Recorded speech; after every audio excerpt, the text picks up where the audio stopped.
ಮಹಾಗಠಬಂಧನ್ಗೆ ಬಿಹಾರದಲ್ಲಿ ಎದುರಾಗಿದ್ದು ಸೋಲಿನ ಬಂಧ. 50ರ ಗಡಿಯನ್ನ ದಾಟೋಕ್ಕೂ ಕಷ್ಟಪಡ್ತಾ ಇದೆ ಮಹಾಗಠಬಂಧನ್. ಬಿಹಾರದ ರಣಕಣದಲ್ಲಿ ಮಕಾಡೆ ಮಲಗಿಬಿಟ್ಟಿದೆ ಕಾಂಗ್ರೆಸ್ ಪಕ್ಷ. 2 ಅಂಕಿಯನ್ನ ದಾಟುವುಕಾಗದೆ ಕೈಪಾಳಿಯ ಭಾರೀ ಹಿನ್ನಡೆಯನ್ನ ಅನುಭವಿಸಿದೆ. ಎಡಪಕ್ಷಗಳಿಗಿಂತ ಕಡಿಮೆ ಸಂಖ್ಯೆಗೆ ಕುಸಿದಿದೆ ಕಾಂಗ್ರೆಸ್. ಕೈಗೆ 6ರಲ್ಲಷ್ಟೇ ಲೀಡು. ಎಡಪಕ್ಷಗಳು 4 ಸ್ಥಾನದಲ್ಲಿ ಮುನ್ನಡೆಯನ್ನ ಕಾಯ್ದುಕೊಂಡಿವೆ. 61 ಕ್ಷೇತ್ರದಲ್ಲಿ ಸ್ಪರ್ಧೆ ಮಾಡಿತ್ತು ಕಾಂಗ್ರೆಸ್ ಪಕ್ಷ. 6 ಕ್ಷೇತ್ರದಲ್ಲಿ ಮಾತ್ರ ಹಸ್ತಪಾಳಿಯ ಮುನ್ನಡೆಯನ್ನ ಕಾಯ್ದುಕೊಳ್ಳುವಲ್ಲಿ ಸಕ್ಸಸ್ ಆಗಿದೆ.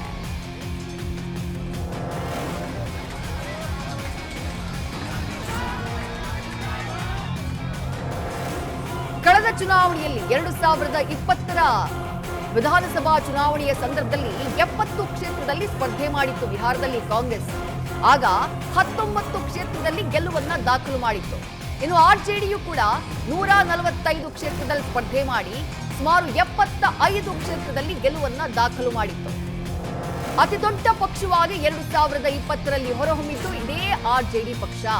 ಆದ್ರೆ ಈ ಬಾರಿ ಎಲ್ಲವೂ ಉಲ್ಟಾ ಪಲ್ಟಾ ಆಗಿದೆ. 75 ಕ್ಷೇತ್ರಗಳನ್ನ ಹೊಂದಿದ್ದಂತಹ ಆರ್ಜೆಡಿ ತೀರಾ ಕೆಳಮಟ್ಟಕ್ಕೆ ಕುಸಿದು ಹೋಗಿದೆ. ಸೀಟ್ಗಳ ಸಂಖ್ಯೆ ಭಾರೀ ಪ್ರಮಾಣದಲ್ಲಿ ಇಳಿಕೆಯಾಗುತ್ತಿದೆ. ಕಾಂಗ್ರೆಸ್ ಅಷ್ಟೇ 19 ಕ್ಷೇತ್ರಗಳನ್ನ ಕಳೆದ ಬಾರಿ ಗೆದ್ದಿತ್ತು. ಈ ಬಾರಿ ಆ ಸಂಖ್ಯೆ ಡಬಲ್ ಡಿಜಿಟ್ ಅನ್ನ ಕ್ರಾಸ್ ಮಾಡುವುದಕ್ಕೂ ಕೂಡ ಸಾಧ್ಯವಾಗಿಲ್ಲ ಕಾಂಗ್ರೆಸ್ ಪಾಳ್ಯಕ್ಕೆ.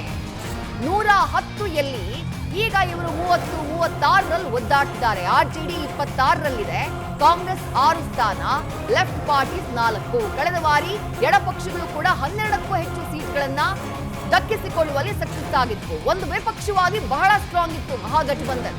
110 ಕ್ಷೇತ್ರಗಳಲ್ಲಿ ಗೆಲುವನ್ನ ದಾಖಲು ಮಾಡಿತ್ತು ಮಹಾಗಠಬಂಧನ್. ಆದ್ರೆ ಈ ಬಾರಿ ಆ ಸಂಖ್ಯೆ ಕೇವಲ 36ಕ್ಕೆ ಕುಸಿದು ಹೋಗಿದೆ.